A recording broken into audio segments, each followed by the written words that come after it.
Get started, and I'm sure other people will come in, All and we right. are going forward.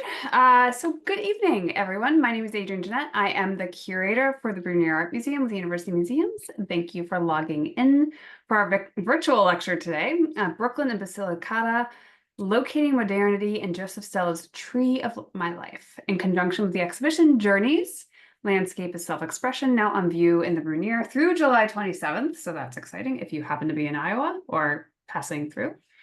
At the end of this, we will have time for questions, and you can use the chat function to ask us those questions. I'm also going to place a survey in the chat. And so if you feel like you can, please answer the questions in the survey and just go to that link. That helps us a lot. And then that should be all. But first, I would like to thank Art Bridges for the loan of the exceptional Stella painting and for the support of all the learning and engagement programs that we have, along with quite a few museum donors, Warren and Bev Madden, Patty Cotter and Peter Erasm, Marcia and Jim Burrell, Sid Robinson, and the Greater Iowa Credit Union, who have funded the exhibition and our ability to have this amazing painting, along with all the other art in the exhibition. I'm excited to introduce Kyle Mancuso, who's a curatorial research associate at the High Museum of Art in Atlanta. He holds a BA in Italian Studies and History from NYU and an MA in European and Russian Studies from Yale. His work revolves around European and American art of the 19th and early 20th centuries, with a focus on how academic and avant-garde artists interact with folk culture and self-taught artists. He has written and presented on ancient gems, Gilded Age sculpture, Grand Tour landscapes, the collecting of tapestries, and Italian-American modernism. Recently, he was part of the curatorial team that staged Joseph Stella, Visionary Nature, and Georgia O'Keeffe, My New Yorks, read that totally wrong, as well as George Voronovsky, Memoryscapes, for which he contributed essays to a forthcoming catalog. And I want to thank you so much for being here tonight and excited to hear more from you. Awesome. Thank you so much. Let's get started. We're going to be talking about Joseph Stella's Tree of My Life.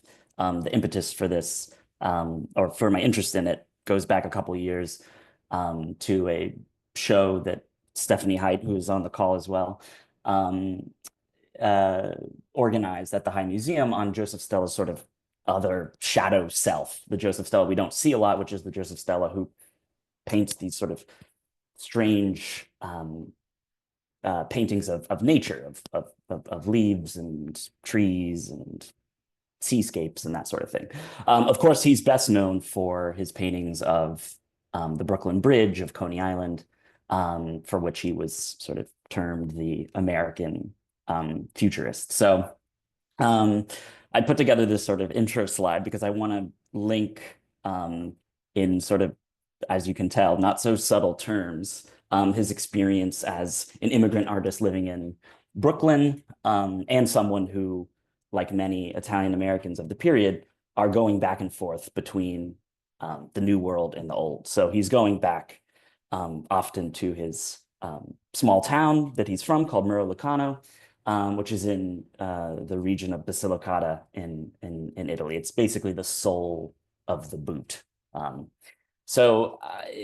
also wanted to start out with a sort of a critic who, writing in the 1930s, was sort of thinking about, the immigrant experience, the sort of bridges between old world and new, and sort of making very clear how Stella's artistic output, specifically the new American landscape being the urban landscape, the Brooklyn Bridge, and his landscapes of Italy, were sort of tied up in his personality, which is of course the theme of the ongoing show. So this critic says the gigantic Brooklyn Bridge and the tiny little bridge of Capodigiano of his hometown of Muro Lucano keep him up at night, seated among the bright lights of Broadway, with palette and easel. The evening winds bring to him a song from Posillipo, from a lonely organ in Little Italy in the Bronx.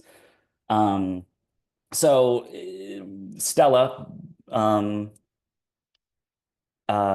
moves to the United States in the late 1890s. He follows his brother there.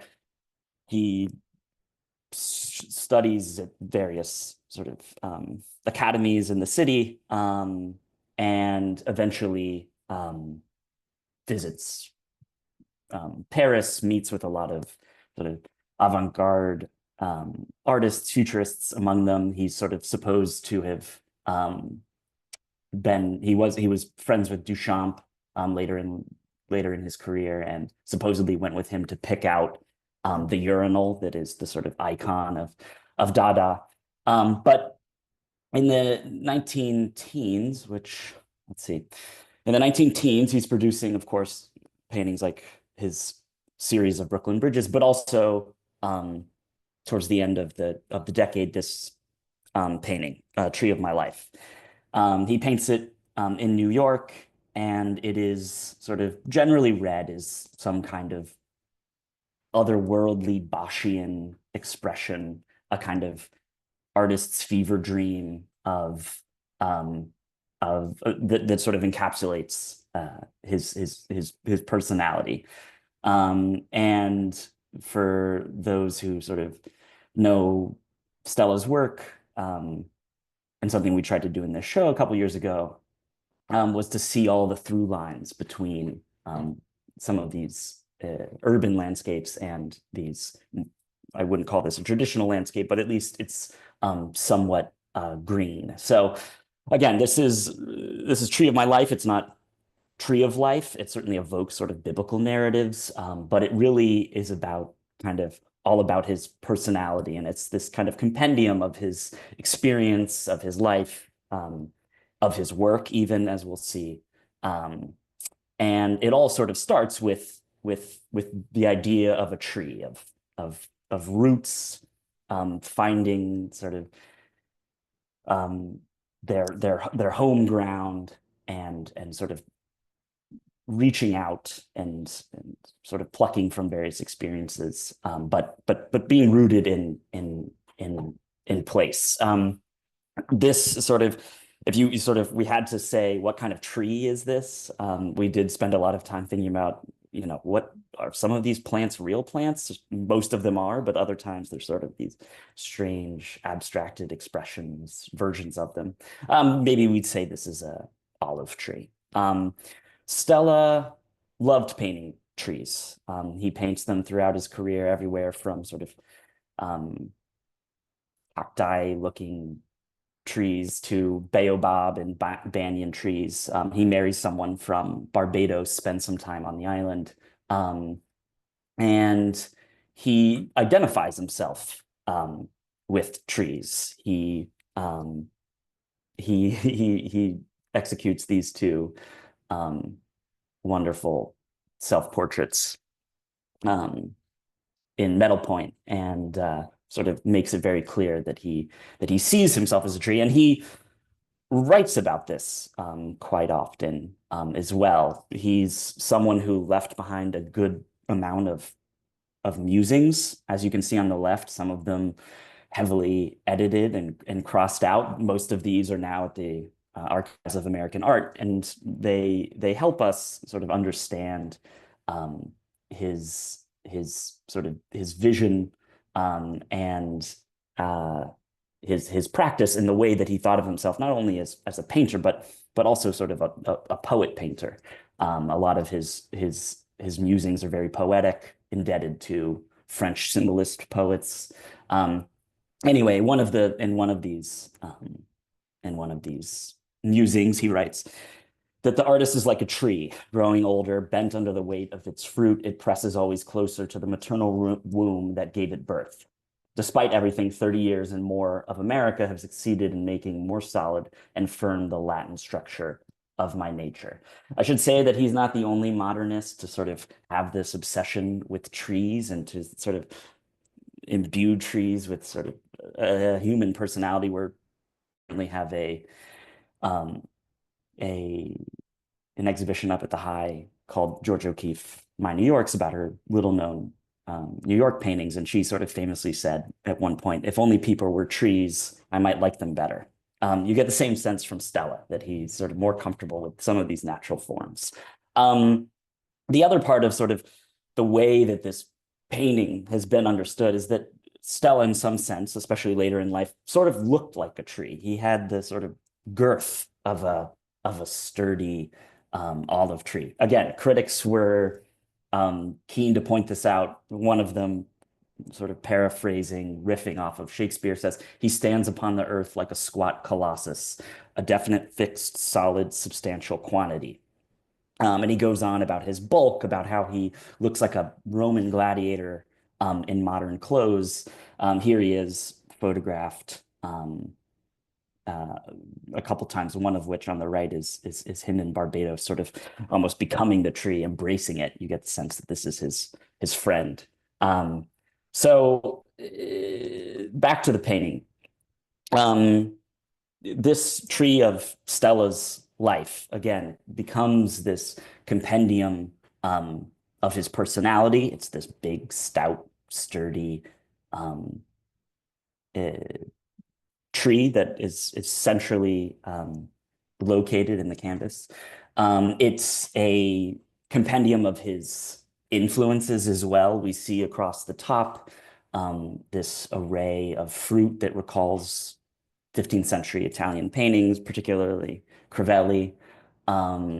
He, at this time, by the late teens, has this love for sort of early Italian painting, 14th and 15th century Italian painting, and incorporates it over and over again into his work. We Stephanie and I went over this a number of times. Certainly, the tree might resemble Stella, his stoutness, his roundness. I also see a little bit of that sort of, he talks about the artist as like a tree growing older, bent under the weight of its fruit. It presses always closer to the maternal womb that gave it birth. Seems to me that you could read this as well as a pregnant form. But again, these things are sort of tangential to understanding it. The other part of this is in the midst of all of this botanical and faunal chaos, there are these self-citations in the work, which means that this sort of becomes this container of his work up to that point. We get, for instance, a little passage in the bottom right corner where he signed the piece, as you can see, that recalls his work, Aquatic Life, Goldfish. We get swans. If you look closely at the image on the left, you see two swans in very similar sort of arrangement to the ones that he would paint, that he would draw later in pastel with a very similar bridge structure in the background. At the same point, well, at the same period, he's drawing this cactus in silver point, which sort of is its own standalone artwork, but clearly also sort of a sketch that then makes it into this finished painting. So we see this over and over again.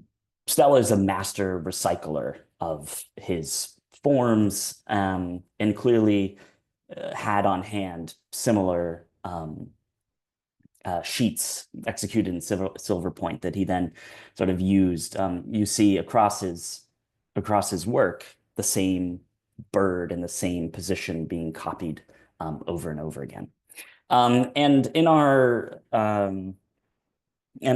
the catalog that accompanied this exhibition 2 years ago, Carly Wurzelbacher has this incredible essay where she links this painting specifically to Stella's experience with botanical gardens, and specifically the Bronx Botanical Garden.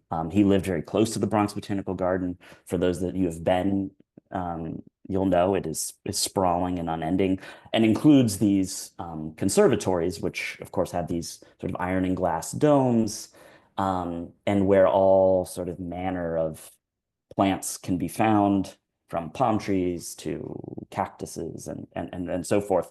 And like many other facets of his life and work, Joseph Stella documents this. He tells us that he went to to the Bronx Botanical Gardens. He says, quote, "To refresh and rebuild my chromatic vision, I went to the flowers to learn the secret of the vibration of their colors."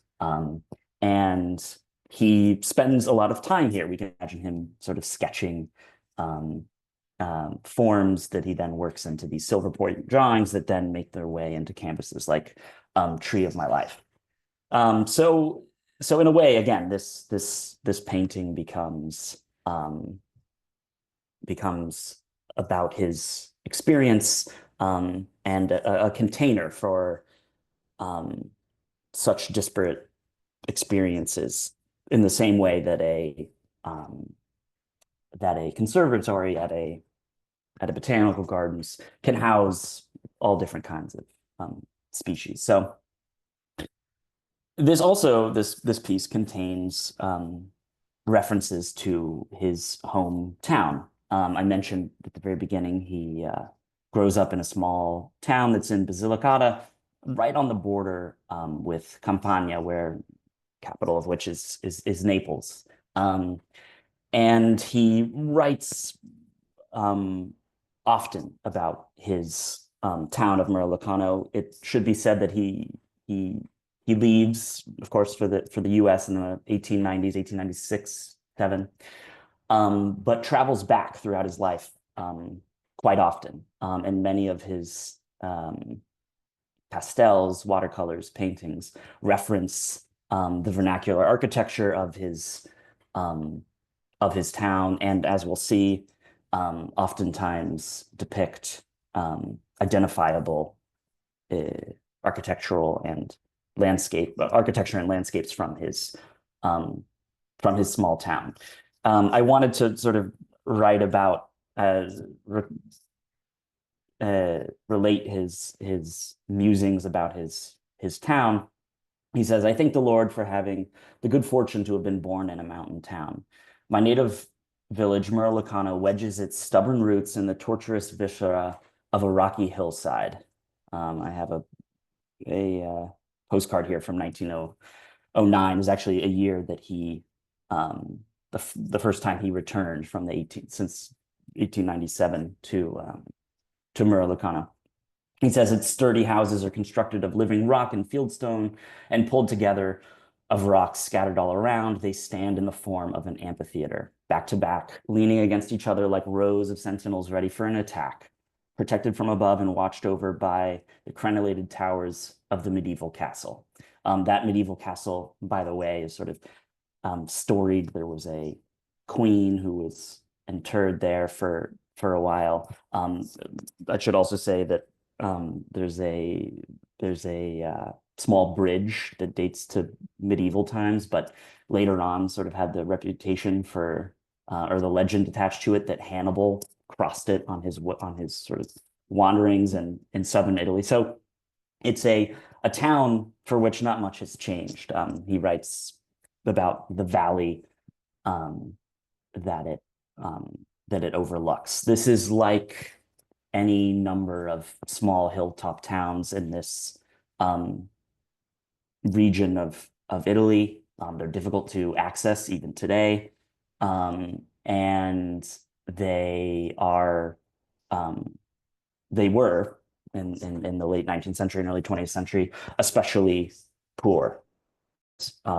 Many of the Italian immigrants who arrived in the United States, of course, were from the south of Italy. And yes, so where does that leave us with Tree of My Life? So you can tell at the top of this hill, there are a number of houses with sort of yellow, I don't know if you can see my cursor, but yellow roofs, evoking Mediterranean architecture, sort of evoking what he had to say about houses stacked back to back like an amphitheater. And he writes about this again. He writes about everything in some of his larger paintings, including Tree of My Life. He dedicates a few paragraphs to elucidating what we see in it. And he writes about the top of the canvas that there he painted the quote, pure beauty of our places, transfigured, sublimated by the distance and nostalgia of memories. We also see it's a sort of a mountainous region. We see mountains in the background. It's this very small corner of the painting, but again, evokes the Italian landscape. And this is the sort of second part of the talk that I want to go into, which is the glaring, very un-Italian looking smokestack that's on the top of this hill, on the top of this mountain. So the question is, what is it doing here? Why is it ostensibly in a painting at the top of the mountain with this small Italian town with clear citations of the mountains that ring the town? And historically, it's been understood as potentially, as I mentioned, a smokestack. He's someone who painted smokestacks over his career. He sort of flirted with the Precisionists, Charles Demuth, Charles Sheeler, and produces paintings that are sort of in that vein with plenty of smokestacks, oftentimes, more often than not, smoking and billowing. Here he leaves us with another one of his musings, which I should say are very sort of offer a key to reading some of these very esoteric and dense paintings, like Tree of My Life. But they are also like Stella's work, masterfully recycled. We'll get phrases pulled directly from something about an urban landscape to a rural landscape. The same phrase popping up in an essay about Giotto as one about modern art. So it's to be understood that he thought across his whole oeuvre, and he also sort of pontificated about it in very similar terms. But anyway, one of the pieces of writing that he left us, he says, quote, "And one morning in April," at this point he's living in Brooklyn, "and one morning in April, to my amazement, against the infernal turmoil of a huge factory raging just in front of my house, emitting in continual ebullition smoke and flame, a towering tree arose up to the sky with the glorious ascending vehemence of the rainbow after a tempest." So it seems to offer us this kind of explanation for, okay, well, why are both of these elements present here? Why do we have a tree and a smokestack? And clearly, these two elements are at war with him, as he is an immigrant living close to the Brooklyn Bridge, close to factories, having come from this very rural background. He's now living in a place with lots of smoke and bad smells and loud noises. It can be very sort of shocking for him. So anyway, that's all to say is that he offers us a possible sort of key to understanding this. I wanted to put this up here as well. This is the voice of the city of New York interpreted from a little after Tree of My Life. And you'll notice these sort of vertical thrusts, as well as smokestacks and other towers that contribute to this kind of to this verticality that is part of his whole work. So anyway, we come back to why is this potentially smokestack here? We look at it, it looks like a smokestack to us, except it's not billowing smoke. It's not necessary that it be billowing smoke, but of course, a lot of precisionist work shows these things humming and working. But I think, and this is something that I worked on over the course of this show a couple of years ago and continued to sort of revisit. Um, I want to argue that this is not in fact a smokestack, but it is the what is called a piezometric tower of a hydroelectric plant. Um, and this hydroelectric plant is built in the years right before in Murrilicano, built in Murrilicano in the years right before he completes the painting in 1919. It is this huge event, not only for this small town, but also for the province and southern Italy writ large. For those of you who are sort of familiar with your Italian history, once Italy is unified in the 1860s and 70s, the government is faces a conundrum about what to do with the South. It becomes this whole politics of the Southern question that continue to this day. What to do with this part of the country that has been underdeveloped, under-resourced, whose population, especially in the late 19th century and early 20th century, has immigrated. You'll see today, of course, if you go online, any number of stories about people buying $1 homes in southern Italy. It's places like Murrilicano that we're talking about. But in the early 20th century, an Italy unified relatively recently, is sort of coming to grips with how do we modernize southern Italy. And one of the ways that that Italy as a whole country is sort of thinking about modernizing is through hydroelectric power. Many of these hydroelectric complexes, which would include a dam, an artificial lake, various tubes, a conversion center, were located in the north, and the South had been historically and still is, as we mentioned, underserviced by some of these infrastructure projects. But in the teens, local politicians who are sort of active on the national scene are able to secure funding and put together this project. So it's a project that it's a complex that incorporates a dam, an artificial lake, plant facilities, these underground tubes, and this piezometric tube or tower. All of this is built between 1914 and 1917.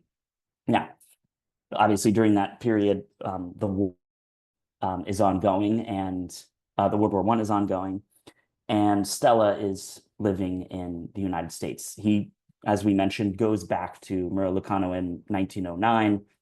He may have come into he may have visited again in the early teens in 1914, but we can't be sure.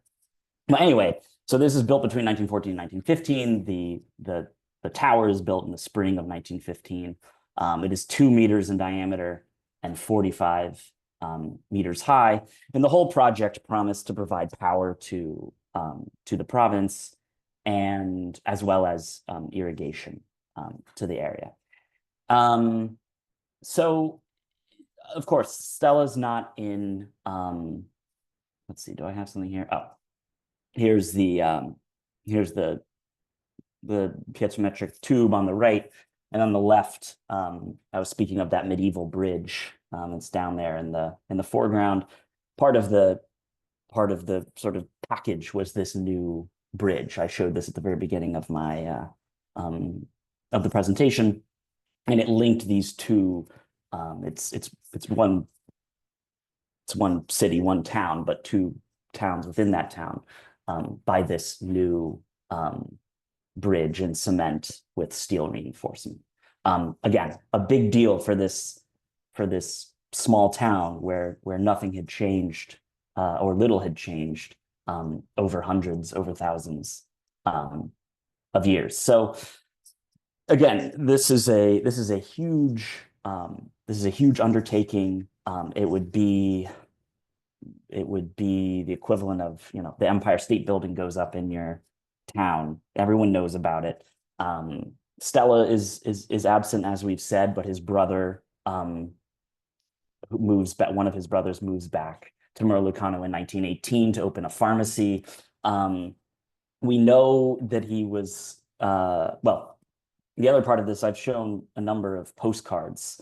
And that's because this project was detailed in postcards starting even during construction throughout the 20s and 30s, because it was such a defining moment for this town.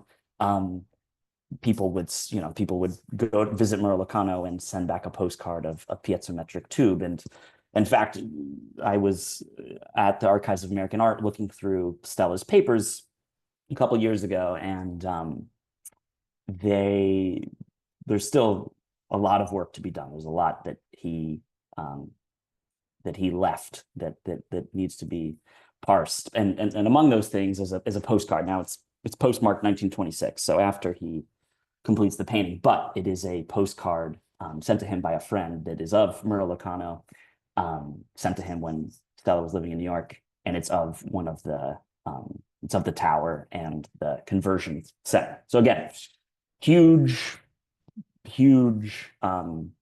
project. So I want to argue that not only is he showing this this hydroelectric power plant tube, which would again be something like painting the New York skyline without the Empire State Building. It is sort of a landscape, even though this was very recent. It had transformed the skyline in considerably. So the other part of this is that I want to argue that he really identifies with this kind of idea of the generation of energy, of electric force, and that sort of clues are hidden in the painting, in the rest of the painting, and in his writings about this painting, and others. Oh, and I meant to show this. This is a photo in 1980. An earthquake damaged much of the city, including the piezometric tower. It used to be much larger. It was about halved, I think. But this is a great photo from that period, because of the way that it sort of shows this these mountains, which are sort of purpley, hazy, with a little snow on top of them. You see a kind of similar palette. He writes about the kind of purplish tones that characterize the mountains. So anyway, this is a detail of the bottom of the trunk of Tree of My Life, and it's a what he calls it basically a flaming vermilion lily. It's a compositional device that he uses across his work. We see it show up again and again. We see it here, for instance, in his Brooklyn Bridge from the same period, where this kind of diamond shape, this red diamond shape, sits at the bottom of the bridge, which includes all kinds of which includes the tunnels for the subway, and as well as these steel beams. And he writes about both of these. And when he's speaking of the lily, he talks about how it's this intense vermilion lily that serves as the, quote, generative blood of this painting, of this idea of taking root, spreading out. And he says very much similar things about the Brooklyn Bridge painting. He says, quote, "The underground tumult of the trains in perpetual motion, like the blood in the arteries." Both of these are, of course, red, evoke blood, a beating heart, and they evoke the generation of energy. And And I he I put this up in Italian for those Italian readers. A comparison between on the left side, the in 1916, a um, an article is disseminated in a journal, which I think may have made its way to Stella, that talks about the project, uses some of the same phrases as Stella does when he's talking about his hometown.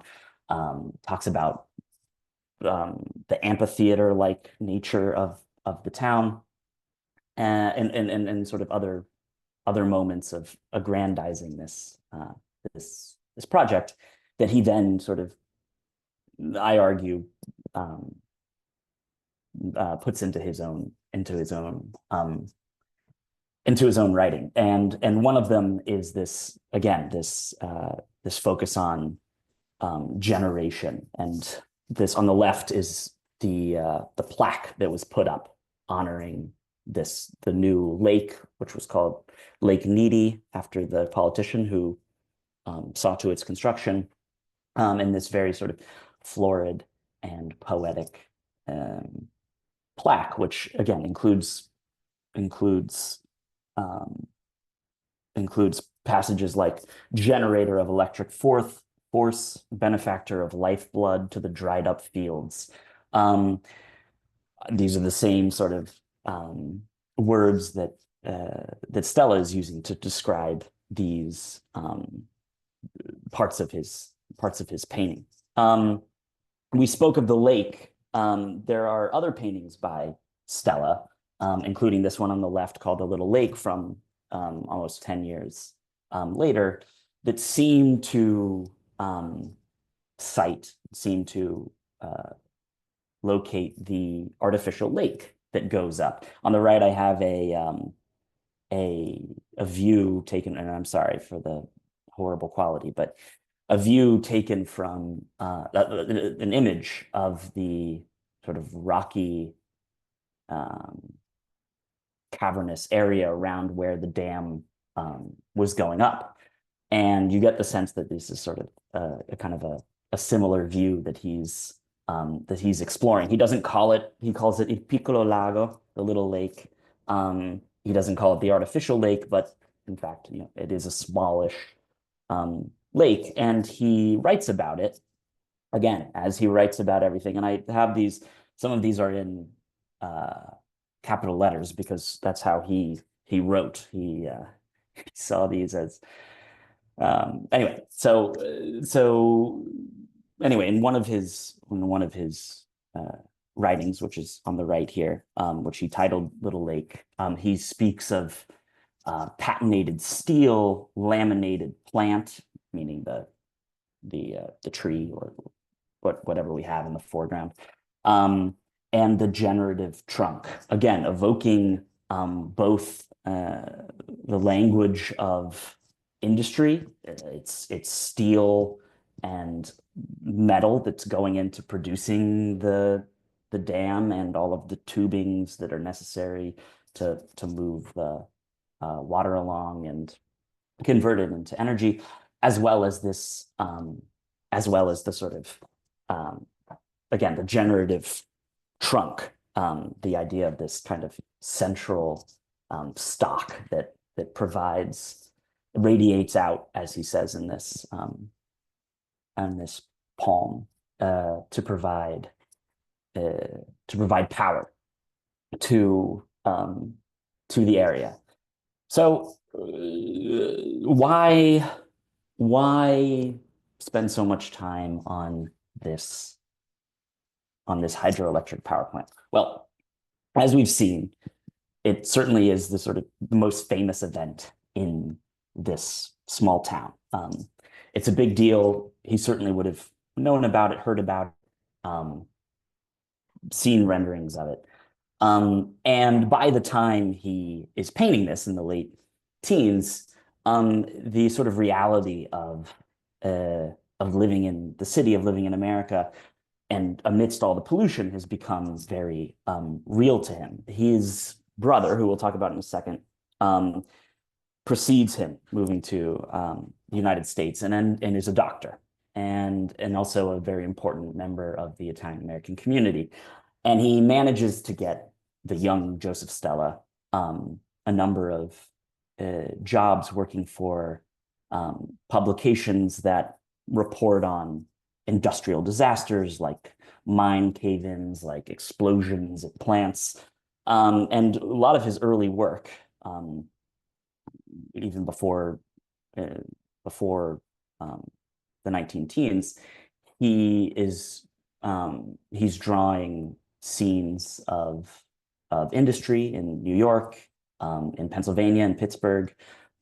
He's drawing sort of immigrant types who are coming through Ellis Island. There's this progressive sort of bent to his work, and you get the sense that he is very aware of the detrimental effects of this rapid industrialization. And while he certainly paints something like this, like smokestacks, like the Brooklyn Bridge, which seem to be odes to industry, to progress, to industrialization, to steel.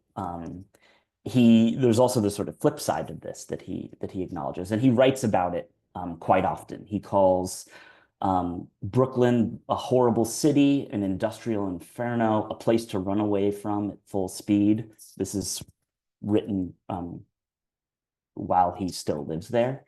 Of course, he dies in New York. He's buried at Woodlawn.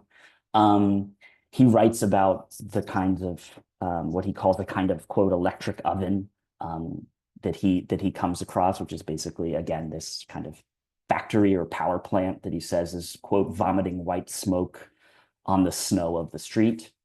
He records the sort of short breath that someone has living in these sort of conditions, especially as a European, as a Southern European living as an immigrant in New York. He doesn't he is certainly better off than many Italian Southern Italian immigrants who are living in squalid conditions. We can think of How the Other Half Lives, and similar publications and photographs that sort of document the squalor of the tenements of New York. And he's very aware of this. He obviously, again, for some of these publications, visits steel mills, and he describes the incandescent fires, the insidious light, the perpetual black storm, he says. So again, this is there's a lot that he celebrates about the city, but at the same time recognizes its pitfalls, and a lot of that has to do with smoke, with the environment, and the way that energy is produced.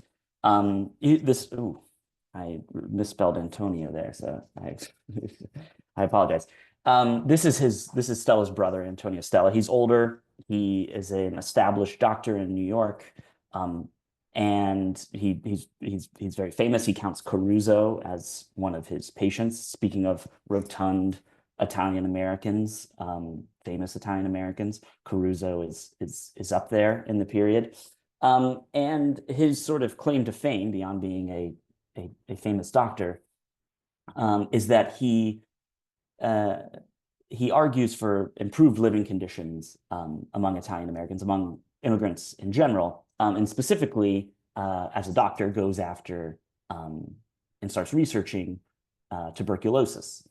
And as early as 1912, he's on a committee reporting to I think it's the factory, what is it? The New York State Factory Investigating Commission, who are asking doctors questions about why is the incidence of tuberculosis so high.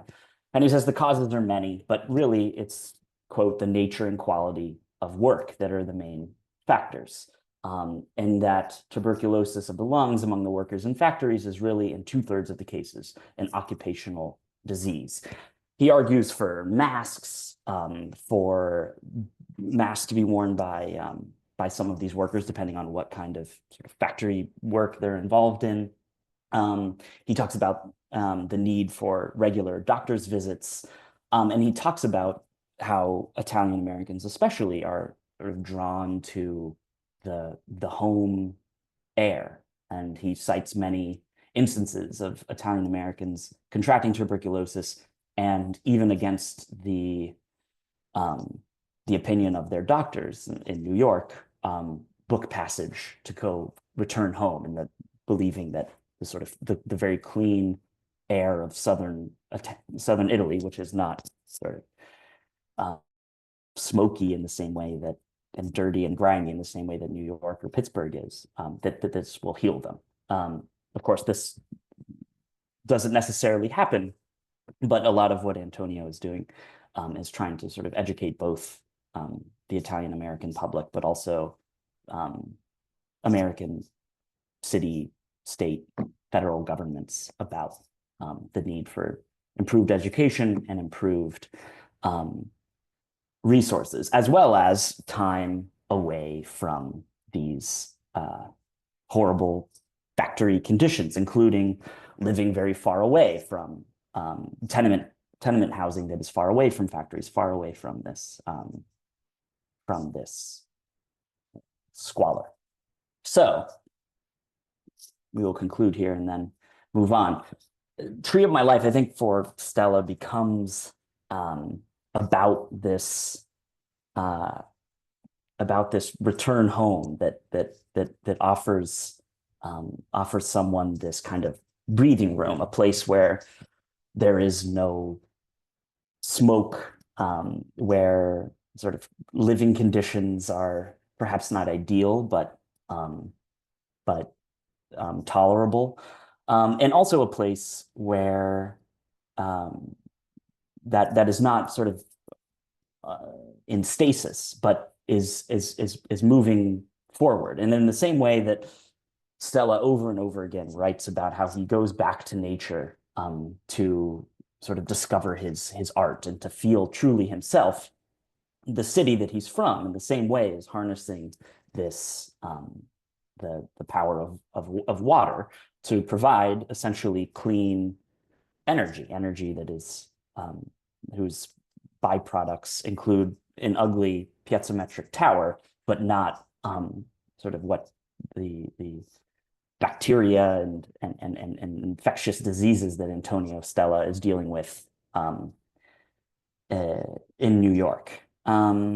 So I will end there and open it up to questions. I think. Thank you so much. Thank you. Oh, it's just a statement from RJ about power. Does anyone have some other questions? Oh, well, there's one. Oh, thank you. I see some in the chat. Yeah, so it looks like Stella's comparison to a Roman gladiator was a hint of his satire. Yeah, I would say Stella was very aware that critics sort of poked fun at him for his large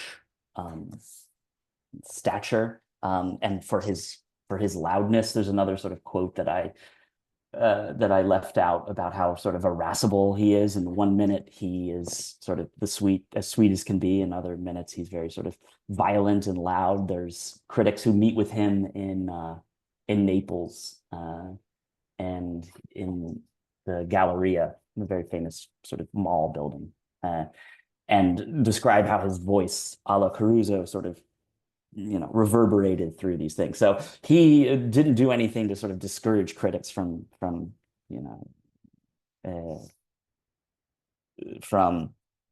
comparing him to a gladiator.